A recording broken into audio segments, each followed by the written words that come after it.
दोस्तों, यह गाय बहुत मेहनती है। ये एक बड़ा सा गड्ढा खोदती है और उसमें पानी भरती है।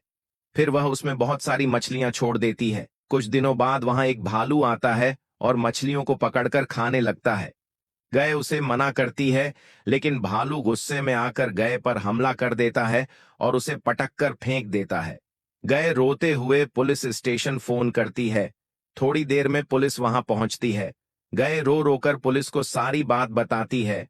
पुलिस तुरंत भालू को पकड़कर ले जाती है। ये क्या दोस्तों, अब तक आपने इस भली गाय के लिए एक लाइक नहीं किया?